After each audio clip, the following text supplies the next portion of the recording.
Estamos hoy aquí con Itachavi Mendoza. Muchas gracias, Ita, por estar aquí.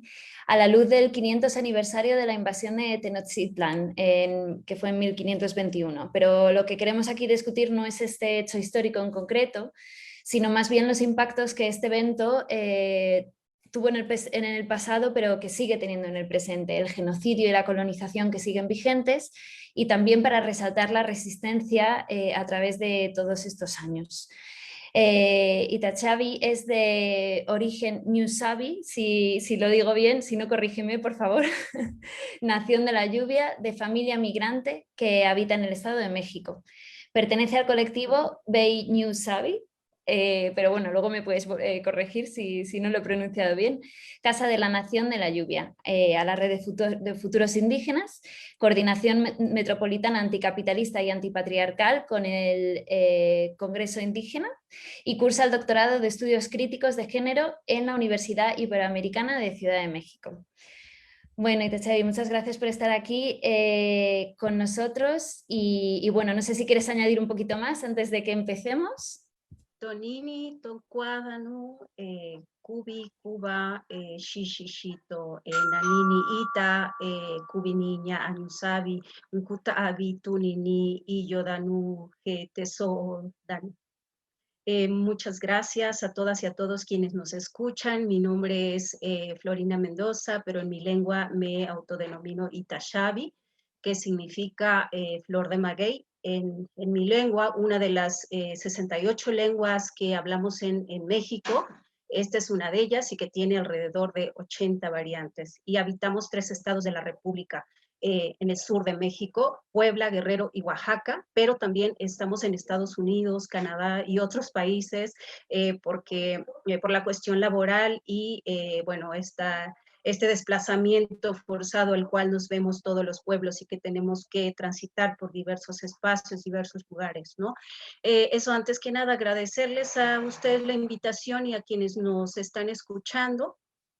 Y bueno, un poco ahondar acerca de mi persona, que creo que esos espacios sirven mucho también para que nosotros alcemos la voz y podamos también hacernos presentes en una historia que nos ha borrado, en una historia que ha eliminado nuestras prácticas milenarias y nuestra existencia milenaria, ¿no? Pertenezco a una familia de 8 hermanos, de mamá y papá lenguahablantes, ¿no? Yo recupero mi lengua hasta hace unos años, a partir de hace 4 años, lengua, a conocer qué es mi lengua, dónde lo hablamos, cómo se escucha, ¿no?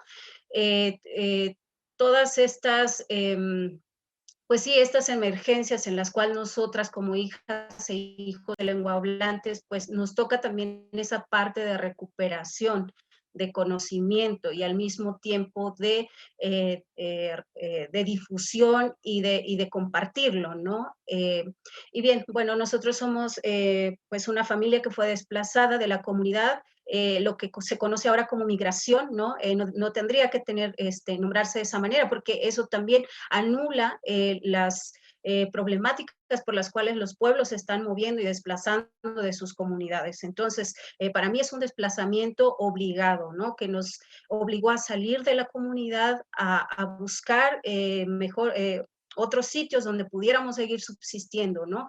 Y no se hable de la lengua, pues esta práctica se va también alejando de nosotros en el trayecto a la Ciudad de México, y en la actualidad yo habito en la zona periferizada de la ciudad, que sería pues este cinturón que rodea la propia ciudad, el centro del país, la cara bonita de México, ¿no? Que no es la única, sino que pues sabemos muchas realidades, ¿no? Y todos quienes habitamos también a su alrededor, pues somos pertenecientes a pueblos originarios y somos también parte de la población trabajadora, ¿no? Entonces, digo todo esto porque justo, pues esto es como una ventanita para poder mirar, pues cómo vivimos en la actualidad los pueblos originarios, ¿no? Cómo habitamos ciertos espacios y cómo intentamos también habitar las ciudades, ¿no? Ahora mismo hay una problemática muy fuerte en la ciudad, ¿no? Más bien siempre la ha habido, es una ciudad, como bien lo mencionas, con esta, pues esta presencia tan magnificente de la gran Tenochtitlan, ¿no? El gran centro de poder, el gran lugar que pues se coloca hasta hoy en día como un centro de poder. No deja de ser un centro de poder. O sea, hay que recordar que en la antigua Tenochtitlan, pues, y otros pueblos como Texcoco y Tlacopan, estas tres fuerzas que convergieron en este espacio, pues eran también pueblos pues que recibían tributos, recaudaban tributos de otros pueblos, ¿no? Otros pueblos que estaban subsumidos a estos poderes, ¿no? Entonces, en la actualidad este lugar sigue siendo el centro del poder, ¿no? Sigue estando, digamos, al mando de toda la población y en este caso pues de los pueblos originarios, ¿no? A partir de sus instituciones, a partir de su oficialidad, a partir pues todo lo que ya conocemos también de 200 años para atrás, ¿no? Es decir, la conquista no terminó hace 200 años cuando nosotros nos independizamos, todo lo contrario, ¿no? Es una continuidad, es lo que Rita Segata llama conquistualidad, que seguimos siendo, ¿no? Seguimos siendo colocados y seguimos siendo practicados en esa conquista, en esa colonialidad también muy vigente, muy presente, y pues yo diría, no es un pasado, es un presente, ¿no? El pasado es el que la historia oficial ha construido, ¿no? Y es el que conocemos muchas y muchos. Muchas gracias, Ita Xavi. Bueno, has tocado ya muchísimos puntos importantes, muy claves para la conversación que queríamos tener hoy. Muchísimas gracias por la introducción y por darnos ese contexto de tu situación personal, pero también de la situación de tu comunidad y de todo tu pueblo hoy en día, ¿no? Nosotros queríamos enmarcar este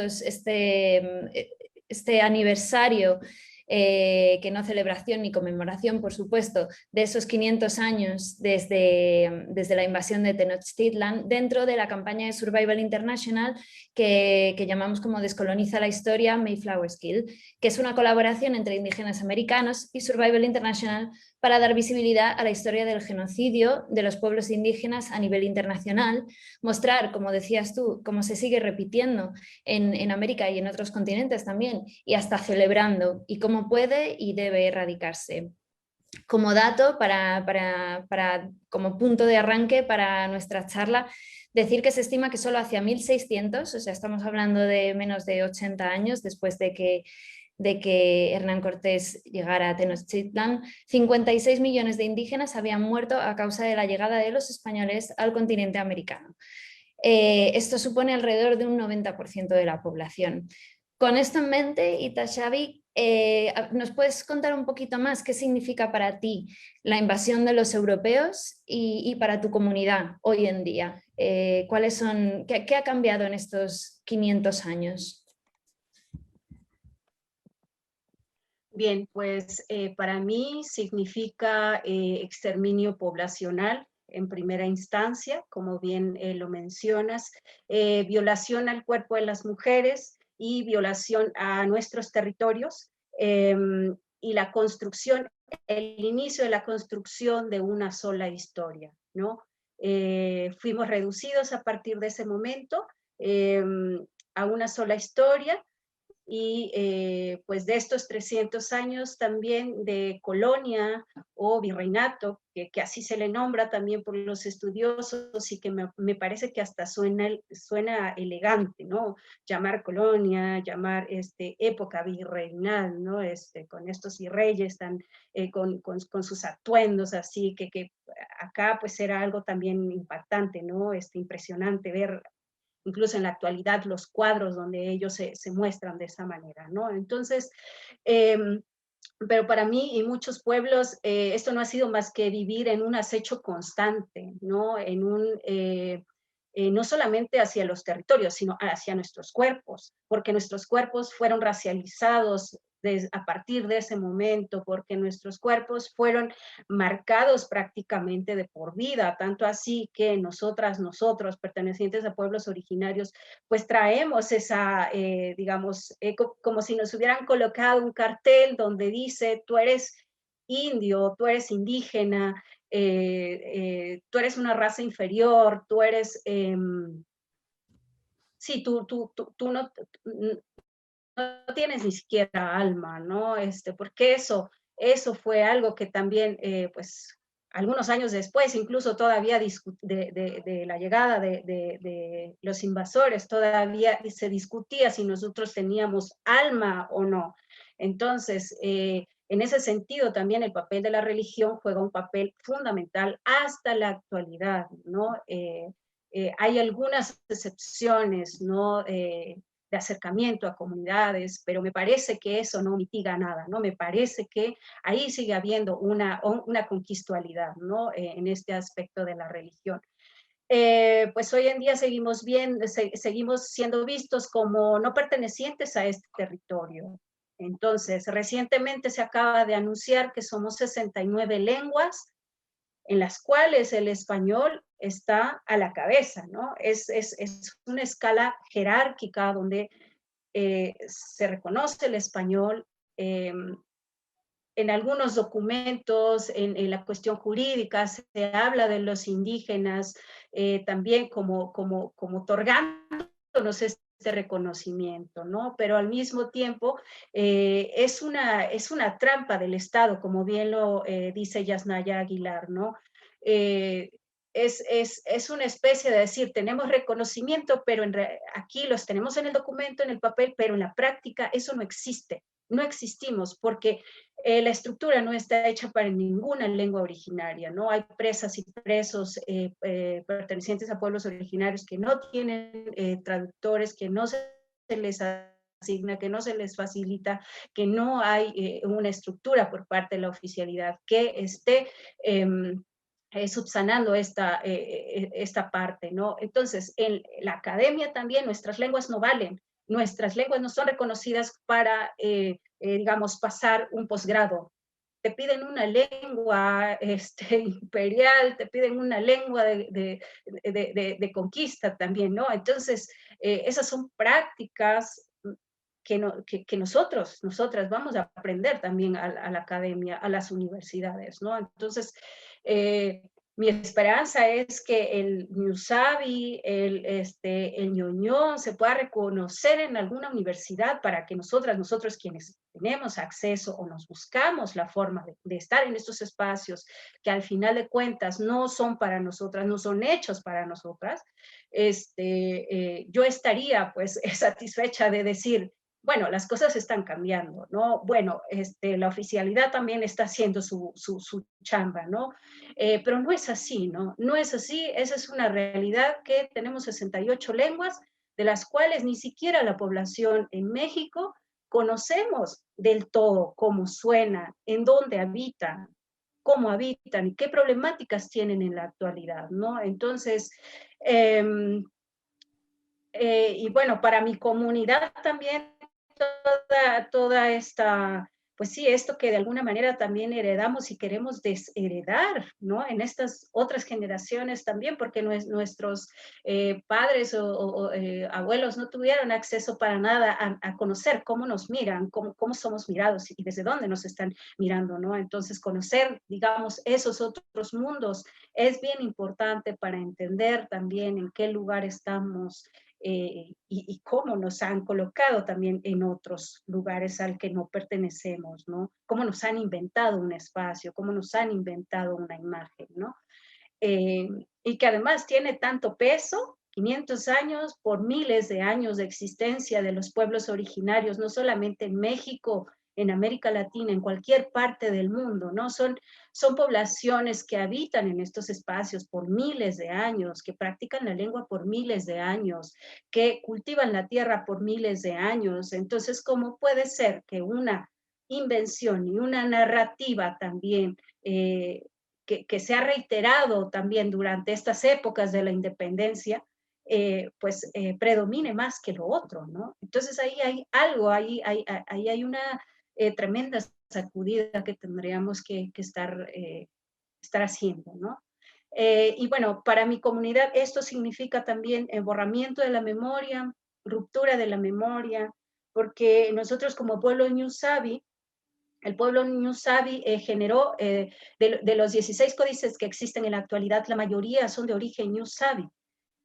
Tú los puedes encontrar en cualquier parte de Europa, ¿no? Me parece que uno en Italia, otro en Alemania, otro en Inglaterra, están en todas partes, menos en la New Savvy. O sea, si fueran nuestros y si nosotros somos los herederos, las herederas de ese gran legado, tendrían también que estar con nosotros, quizá. Entonces, para conocerlo de cerca, para decir, bueno, sí, esto se hizo, estos códices que son historias que cuentan sobre las dinastías o los poderes también y la cosmovisión de los pueblos de aquel entonces, plasmaron en estos documentos en piel de venado, ¿no? Que algunos pues son más de 10 metros de largo, ¿no? Entonces, pues eso, ¿cómo nos reapropiamos dentro de esa ruptura que hemos tenido, de ese quiebre que tuvimos como pueblos también? ¿Cómo retornar a eso? ¿Se puede retornar? ¿Ya no se puede retornar? ¿Quiénes somos? ¿Quiénes somos en la actualidad? No nosotras, nosotros. O sea, eso también nos coloca en un lugar de conflicto, ¿no? Y habitamos justo ese lugar de conflicto también. Muchas gracias, Ita, Xavi. Bueno, muy interesante todo lo que estás diciendo. Me estoy apuntando aquí un par de cositas. O sea, creo que en realidad, bueno, todo queda un poco englobado en la realidad del silenciamiento de las voces indígenas durante todos estos años. Muy interesante lo que dices de los códices Ñusabi. Me lleva a pensar también que la ironía que hay detrás del hecho de que en los museos europeos, por ejemplo en el Museo de América en Madrid, en tantísimos otros museos, que se enaltece, las vitrinas están llenas de obras de arte indígenas, de arte precolombino, de códices, se enaltece de alguna manera la cultura indígena, ¿no? Se alaba. Pero luego, en realidad, en la práctica, las voces indígenas, ¿dónde están? ¿No? Están silenciadas, han estado silenciadas durante todos estos años y bueno, y es lo que dices tú, pues siguen un poco ahí, pues en los índices. Quería también enlazarlo bueno, que en definitiva el genocidio y la discriminación contra los indígenas siguen recorriendo México y todo el continente americano y están presentes en el índice extremadamente alto de pobreza, enfermedad, alcoholismo, abusos domésticos, brutalidad policial, encarcelamientos, asesinatos, suicidios y la baja esperanza de los indígenas americanos comparada con la de los descendientes de los inmigrantes europeos. Esto es una realidad y lo vemos hoy en día a lo largo de todo el continente americano.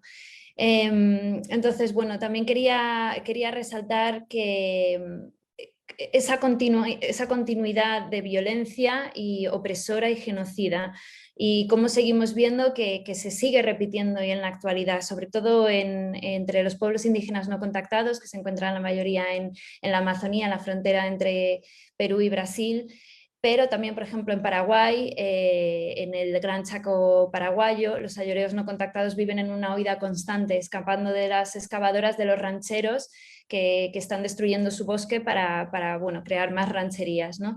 Esto sigue sucediendo y en Survival International tenemos una campaña para recoger firmas y mandar emails al gobierno paraguayo para que se protejan las tierras de los ayoreos no contactados.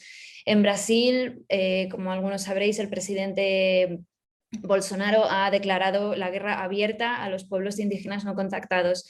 Si el gobierno de Bolsonaro no renueva en septiembre las ordenanzas que protegen sus tierras de madereros, mineros y otros invasores, pueblos enteros indígenas no contactados podrían ser aniquilados. También tenemos una campaña abierta para escribir emails al gobierno de Bolsonaro para que se renueven y para que se firme el documento que renueva estas ordenanzas que protegen las tierras de los pueblos indígenas no contactados de Brasil. Ahora, Bueno, voy a hablar de la última campaña, pero ahora compartiré las acciones y los emails por si alguien se quiere apuntar y enviar y aportar su granito de arena y enviar un email bueno, para que estas situaciones mejoren de alguna forma, ¿no? Y en Perú, ya es el último caso que voy a mencionar, los pueblos indígenas no contactados también están esperando que sus tierras sean legalmente demarcadas y protegidas. Mientras esto no suceda, los pueblos indígenas no contactados seguirán siempre bajo la amenaza constante de industrias extractivas y de invasores de sus tierras. Entonces, bueno, volvemos un poquito al tema de que realmente parece que algunas cosas no han cambiado tanto en estos 500 años y que hay una continuidad conquistadora, como mencionabas antes, y que bueno, que seguimos viendo en la realidad, seguimos viendo cómo las voces indígenas siguen silenciadas. Hay un discurso, ¿verdad?, un poco bueno, colonial, como tú decías, me ha gustado, un poco elegante y virreinal, pero violento, al fin y al cabo, que sigue presente. Te quería preguntar también, ¿qué amenazas crees tú que enfrenta tu comunidad hoy en día y cómo se están combatiendo en relación con toda esta conversación que estamos teniendo? Sí, bueno, las amenazas que yo podría estar viendo, no solamente en mi comunidad, sino en la mayoría de los pueblos originarios, pues es el despojo del territorio, ¿no? El despojo del territorio, que es una cosa también que no termina y que en la actualidad se ha exacerbado, ¿no? Está incrementándose de una manera impresionante y creo que no es una cuestión aislada, sino creo que también los nuevos órdenes mundiales, la economía extractivista también está, pues eso, acechando a todas las poblaciones que viven, habitan en espacios donde hay lo que ellos llaman recursos naturales, que al final de cuentas no son recursos naturales, son elementos vitales de coexistencia y para la existencia al menos de nosotros los seres humanos, ¿no? Entonces, me parece que ese es el problema principal para los pueblos originarios. Justo aquí en México tenemos grandes megaproyectos al sur de México.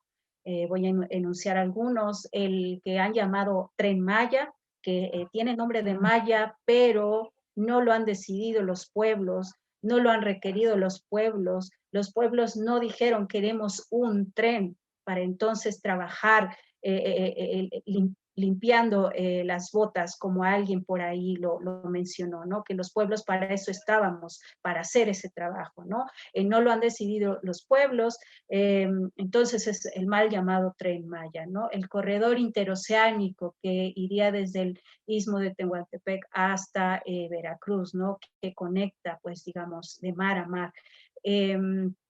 La refinería Dos Bocas, el plan integral Morelos, ¿no? Que también tiene ahí un proyecto de un gasoducto que recorrerá muchos lugares y de también eh, una termoeléctrica y con ello desechar estos tóxicos industriales a los ríos en donde habitan las comunidades, ¿no? Entonces, en el sur tenemos estos grandes megaproyectos en la actualidad y en el norte también tenemos estas problemáticas del agua, ¿no? De cómo las grandes empresas están acaparando pues este vital líquido y están dejando sin este elemento para seguir cultivando la tierra, para seguir subsistiendo, ¿no?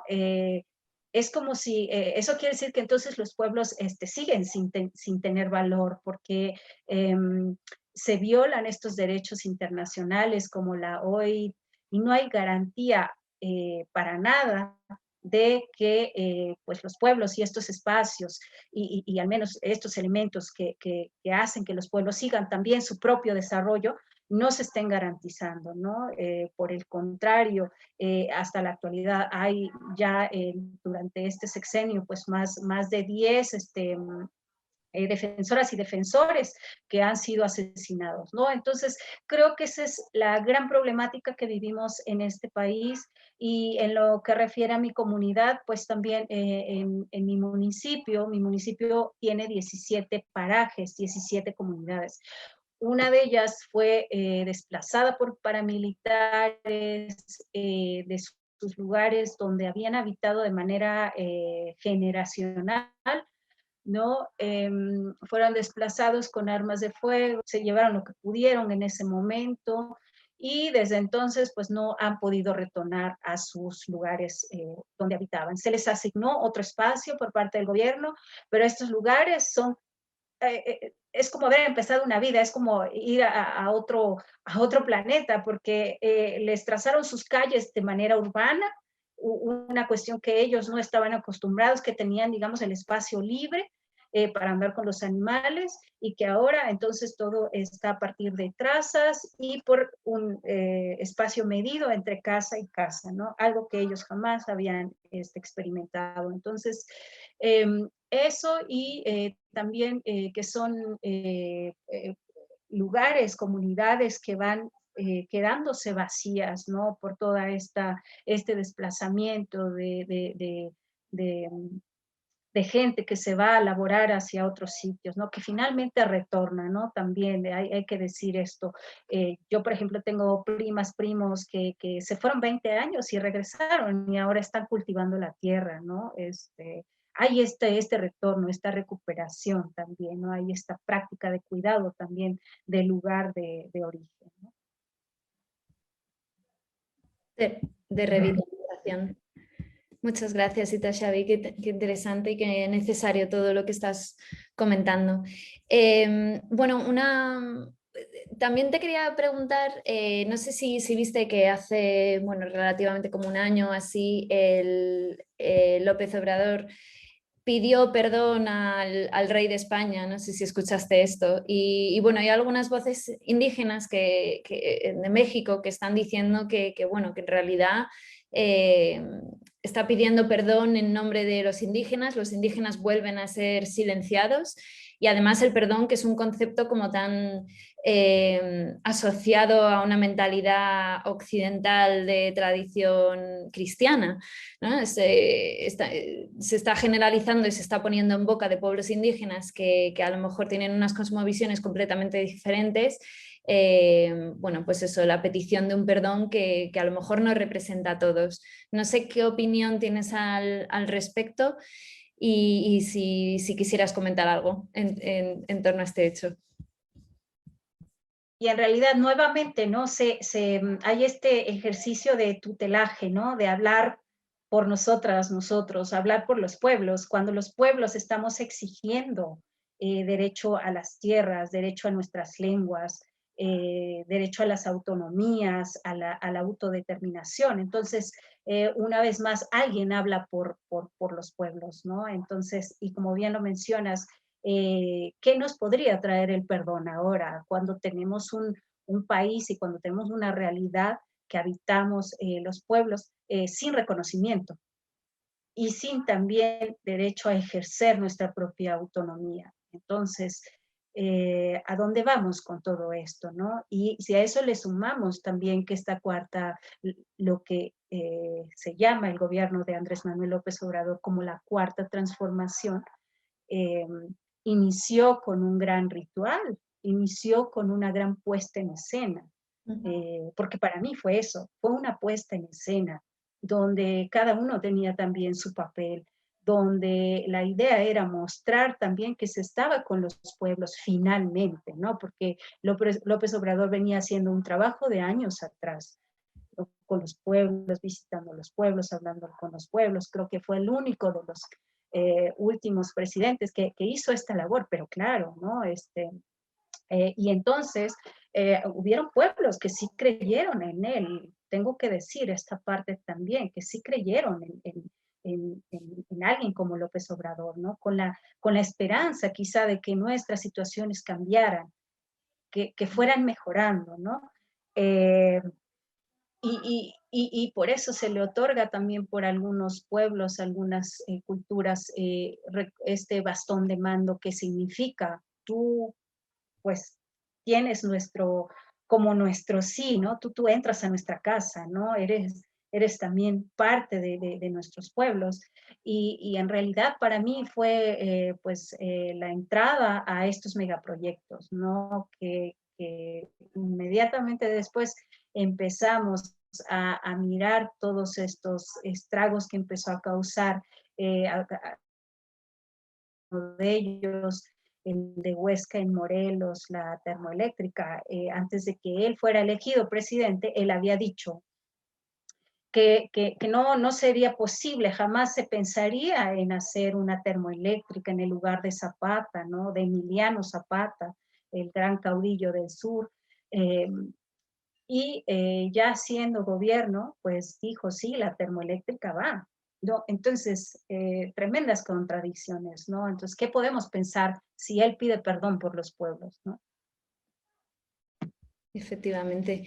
Y bueno, muchísimas gracias. Ya creo que podemos ir cerrando. Te voy a lanzar una pregunta más. Y bueno, de momento creo que no hemos recibido comentarios muy bonitos, pero ninguna pregunta. Así que de momento no tenemos ninguna duda que resolver, pero digo que si alguien tiene alguna duda, alguna pregunta que queráis hacerle a Ita Xavi, vamos a aprovechar que la tenemos aquí hoy, que es un grandísimo honor. Y bueno, podéis hacer unas preguntas. Si no, igualmente, vuelvo a repetir que la charla va a quedar publicada en redes sociales, por si alguno se conectó un poquito más tarde. Y bueno, Ita Xavi, nada, te quería preguntar, ya nos has comentado un poco en qué estás trabajando, cuál es tu ámbito de acción social y cómo estás apoyando a tu comunidad, pero no sé si nos quieres, bueno, para cerrar un poquito, contar un poco más qué se puede hacer o qué está en tus manos y en las manos de todos en realidad para que veamos un cambio efectivo, para que no veamos otros 500 años más de violencia, de silenciamiento bueno, y de genocidio contra los pueblos indígenas.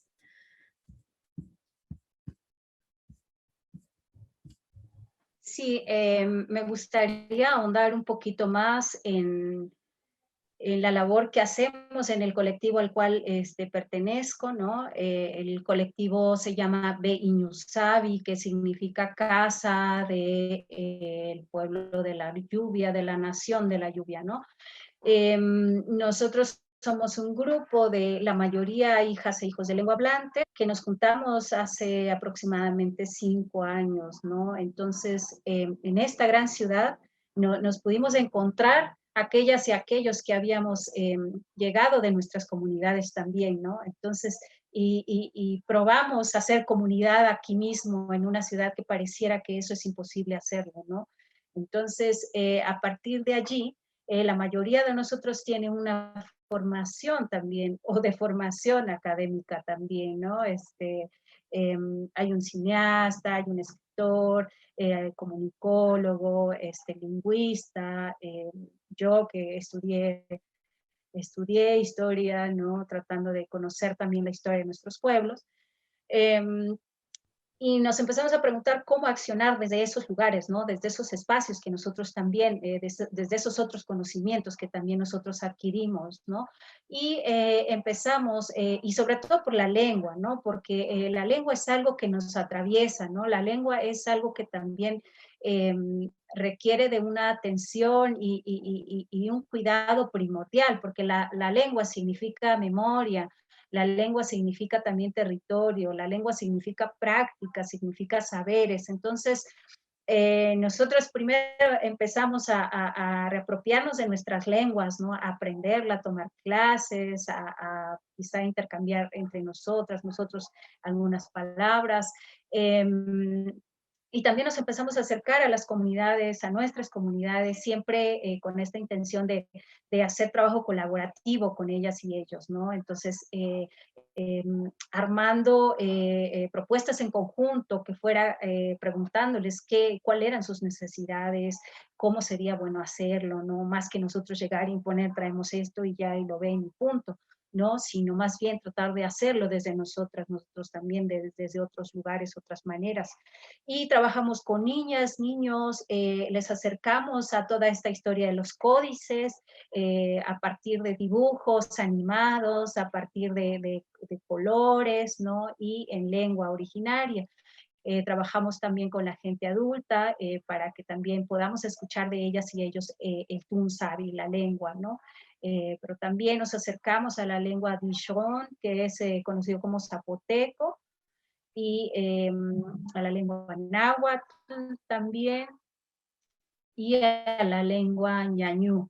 Entonces, nos hemos movido dentro de estos espacios y eso es en lo que respecta al colectivo, que también nosotros tratamos de dar una mirada crítica, pero también autocrítica desde nuestros lugares, desde donde estamos también hablando, y me parece aquí que la parte de la autocrítica también nos da mucho, nos enseña mucho a nosotros mismos, ¿no? A nosotras mismas.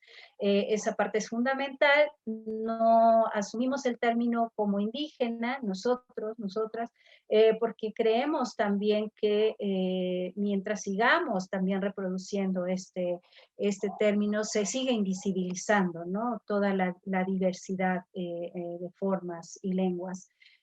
Al menos desde nuestro colectivo así lo planteamos, pero también respetamos a quienes se asumen de esa manera, ¿no? Por ejemplo, las zapatistas, los zapatistas dicen nosotros como indígenas, pueblos indígenas, ¿no? Ahí hay entiendo que es también una postura política que hay que adoptar para pues exigirle también al gobierno, ¿no? El cumplimiento de esos derechos que supuestamente tenemos, ¿no? Y TANESCO a la red de futuros indígenas, esto también desde una postura política, ¿no? Que concentra alrededor de 25 pueblos en lucha, 25 diversas problemáticas entre defensores, defensoras, activistas, periodistas, ¿no? Es una red que pues empezó a generar acciones a partir del mes de julio y que estamos también acuerpándonos en las luchas, estamos conociendo qué sucede en el sur, en el centro, en el norte del país y también en contacto con algunas luchas en Centroamérica y Sudamérica, ¿no? Entonces, sí pretendemos que esta red crezca también y que podamos hacer fuerza también y cambiar y transformar también esas políticas de muerte y esas narrativas también de pues que lo único que hacen es pues destruir al planeta, ¿no? Y la vida. Entonces, formo parte de esta red y también colaboro con la Coordinación Metropolitana Anticapitalista y Antipatriarcal, con el Consejo Indígena de Gobierno.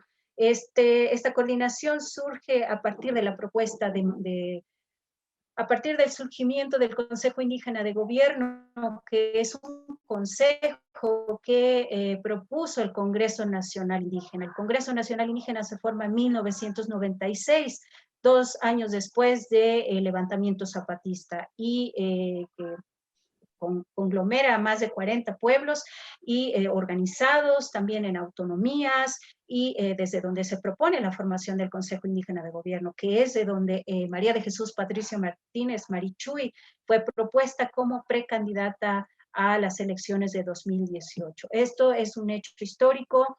Jamás una mujer había contendido, digamos, para la presidencia, que la propuesta aquí era no buscar el poder, no buscar la silla presidencial, hacer un llamado a la organización, ¿no?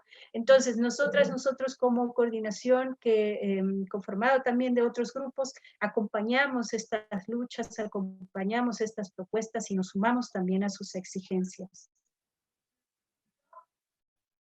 Fenomenal, muchas gracias, Sita Xavi. Me gusta, bueno, que terminemos con esa nota de resistencia, que es una nota más optimista con la que habíamos empezado. de 500 años de resistencia de la perspectiva de resistencia indígena que está en manos como las tuyas y de toda la acción que estás llevando a cabo en todas las organizaciones con las que trabajas para ti, para tu comunidad. Tenemos un par de comentarios que creo que estaría bien que leyésemos en alto. Washington Cardozo nos dice: felicitaciones por el noble trabajo que hacen difundiendo las legítimas reivindicaciones de los pueblos originarios. Muchas gracias, Washington. Y una pregunta, yo creo que, bueno, en general, no sé si quieres a lo mejor responderla. Itashabi dice, y Fabián Bonilla López dice, ¿cómo sanar tanto dolor? ¿Cómo reconstruir nuestro adentro, interior, corazón, después de 500 años de violencia hacia los pueblos? Sí, creo que es, bueno, muchas gracias a Cardoso por los comentarios. Creo que ser perteneciente a un pueblo originario es tener también responsabilidad sobre qué sucede con nuestros pueblos, ¿no? Es involucrarnos, es implicarnos, es no darlo por alto, es no alejarse también. Implica muchas cuestiones ahí, ¿no? Que nosotros, más allá de esa responsabilidad, ese compromiso, es parte de nuestras vidas porque lo hemos habitado, lo hemos experimentado y lo seguimos experimentando, ¿no? Entonces, y aquí lo uno con lo que dice Fabián Bonilla, que cómo sanar todo ese dolor, ¿no? Creo que nos tomará varias generaciones para hacerlo, pero justo estamos cambiando ya muchas cuestiones, estamos hablando, estamos sacando nuestras voces, ¿no? Ya no somos esos pueblos silenciados, como bien también la historia nos lo ha mostrado. Siempre ha habido luchas, siempre ha habido esas resistencias en acciones. Hasta el día de hoy se sigue trabajando el campo, la milpa, desde esos saberes, ¿no? Entonces, ha habido siempre una lucha constante que jamás se detuvo por los pueblos, ¿no? Bueno, agradecer estos comentarios. Y muchísimas gracias a ti, Tashabi, de verdad. Y me encanta que terminemos con esa nota y con ese mensaje de lucha y de resistencia, que creo que es en realidad lo más importante que podemos sacar de esta especie de aniversario, ¿no? De los 500 años de la invasión de Tenochtitlan. Tenemos otro último comentario que leo rápidamente. Gracias, de Luis M. Ruiz. Gracias por esta entrevista. Es necesario divulgar porque hay mucha desinformación y estigmas referentes a la lucha y resistencia de los pueblos originarios. Pues efectivamente así es, Luis. Y bueno, y así nos lo ha explicado fenomenal Itashabi Mendoza. Muchísimas gracias, Itashabi, por estar hoy aquí con nosotros en este directo con Survival International. Y bueno, muchísima suerte y muchísima fuerza con todos tus proyectos y te deseamos lo mejor. Kutabi tunini kubi en kutabi tunini danu. Kao. Muchas gracias a todas y a todos por la escucha. Muchas gracias.